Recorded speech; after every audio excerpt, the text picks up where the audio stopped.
수억원의 연봉을 받는 공고의료원 파견 의사가 다른 병의원에서도 영리 활동을 했는데도 징계 수위는 견책에 그쳐 논란이 커지고 있습니다. 선거 연령이 만 18세로 하향 조정되면서 고교생을 대상으로 졸업식장 유세가 펼쳐지지 않을까 선관위가 부심하고 있습니다.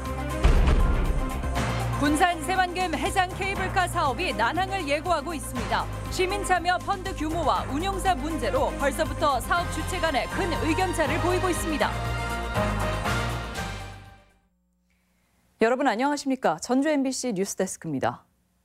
세금으로 수억 원의 연봉을 받는 의료원 파견 의사가 다른 병의원에서도 영리 의료 활동을 했다면 어떨까요? 군산의료원에서 실제 일어난 일로 복무 규정을 위반한 심각한 사안인데 생색내기성 징계에 그쳤습니다. 무료 봉사였다고 해명했지만 논란이 적지 않습니다. 박연선 기자입니다. 군산의료원 파견 의사인 마취과 전문의 A과장. 원광대 병원에서 파견된 A과장은 2016년부터 지난해 4월까지 무려 3년간 399건의 외부 의료 행위를 했습니다. 세금으로 받는 연봉 2억 5천만 원이 모자라 평균 2, 3일에 하루씩 근무지를 이탈해가며 이른바 투잡을 한 셈입니다.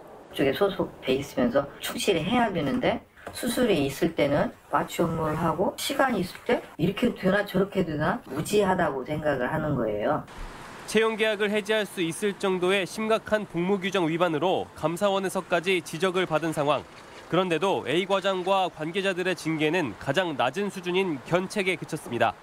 봉사 차원의 무료 의료 행위였다는 A 과장의 말을 그대로 받아들인 겁니다. 또 본인도 감사 받으면서 또 똑같은 얘기를 본인도 계속 했고 자료도 본인 직접 내셨고 저희가 수사기관도 아니잖아요. 하지만 A 과장 진료로 해당 병의원이 챙긴 의료 수가만 1억 원이 넘는 상황. 당장 관련 업계에서조차 무료 봉사가 말도 되지 않는 변명인데다 업무 공백에 관리 감독 책임까지 생각하면 솜방망이 처벌이라고 주장합니다. 휴일날고 전부 다 평일날 갔어. 3년에 300일이 넘어 1시간 나가도 알아야 맞는 것이고 알고 묵인했느냐 모른다면 이건 직무유기죠. 감독기관인 전라북도 역시 개인의 일탈이라며 별다른 후속 대책도 마련하지 않아 묵인 논란이 일고 있는 만큼 철저한 조사와 합당한 조치가 필요해 보입니다. MBC 뉴스 박연선입니다. 초등학교 취약 예정자 예비 소집에 응하지 않거나 소재가 파악되지 않은 아동에 대해 경찰 조사가 이뤄집니다. 전라북도 교육청은 최근 초등학교 예비 소집 결과 도내에서 소재가 불분명한 아동은 31명에 이른다고 밝혔습니다. 도교육청은 보호자와 연락이 되지 않고 소재 파악이 안 된 아동은 출입국 사실을 확인해 경찰 조사를 의뢰하기로 했습니다.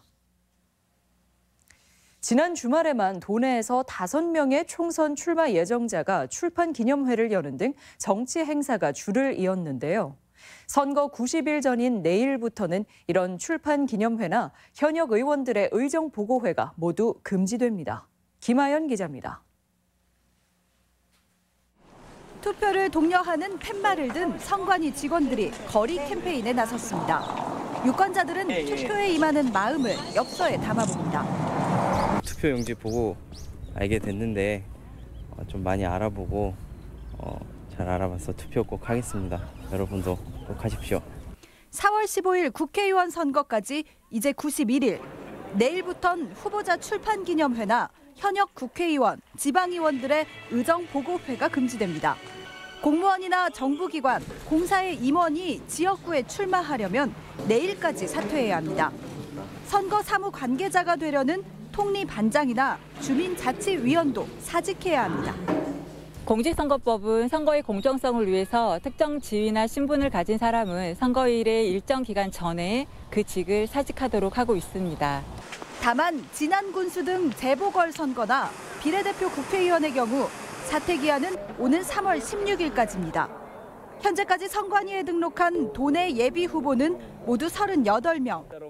정당별로는 기존 예비 후보의 공공기관장 출신들까지 가세한 민주당이 18명으로 가장 많고 선거구별로는 6명이 등록한 익산 의뢰 경쟁률이 가장 높습니다. 출마가 거론됐던 후보들이 모두 선거 전에 뛰어들고 민주당은 공천 준비에 도내 야권은 통합 논의에 속도를 내면서 4.15 총선 분위기가 한껏 달아오르고 있습니다. MBC 뉴스 김하연입니다.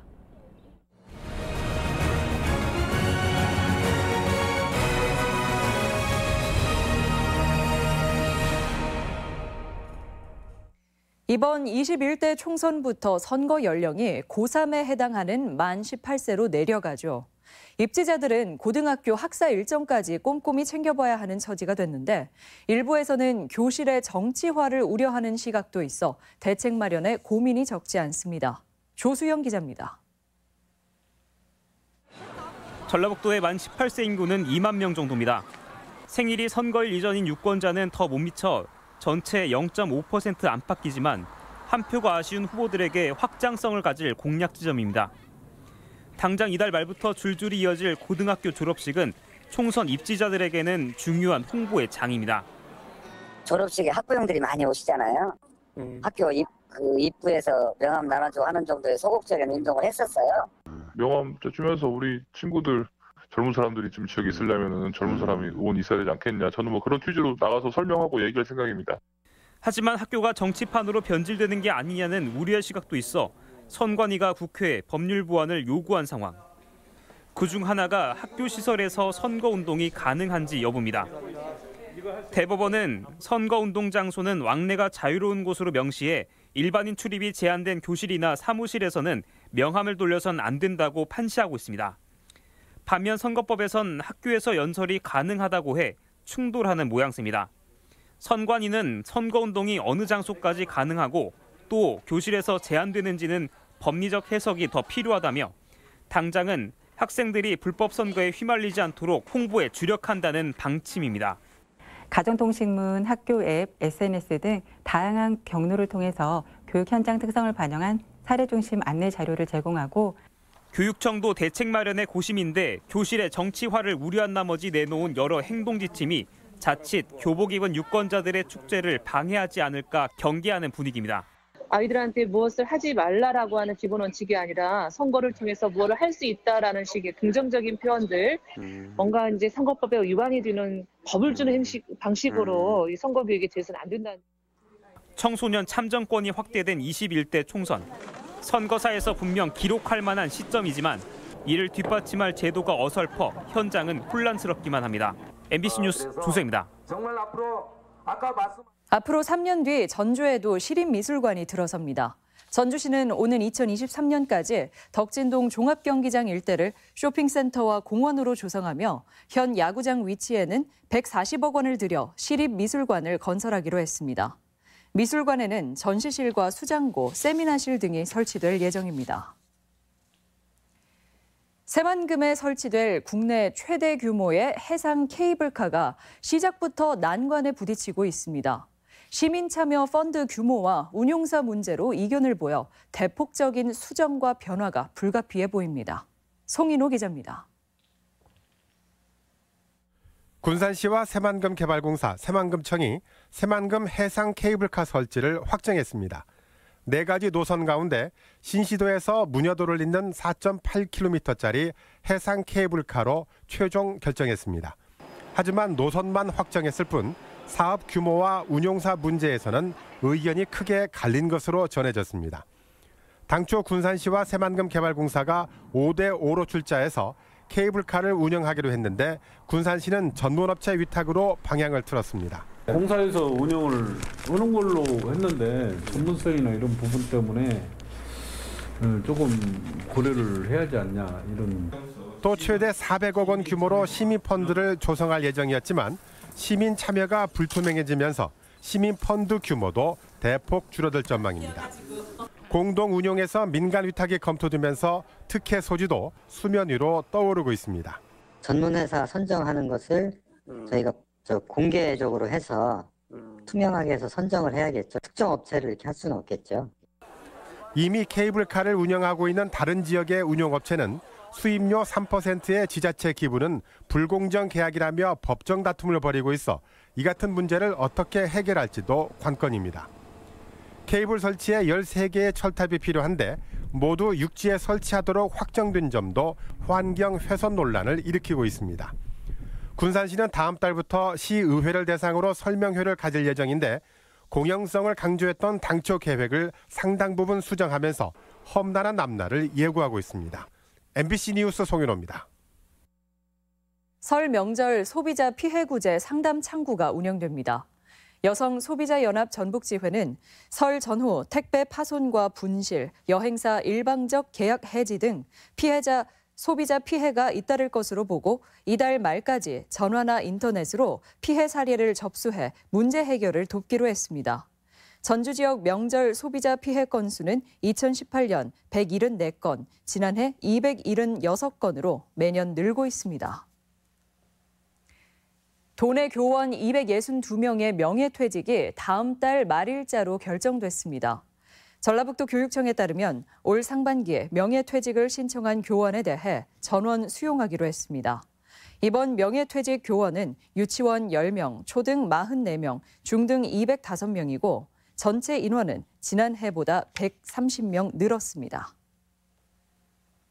전북지방환경청은 고농도 미세먼지가 집중 발생하는 오는 3월까지 세차시설 운영과 방진망 설치 등 비산먼지 저감 대책 이행 여부를 집중 점검하겠다고 밝혔습니다.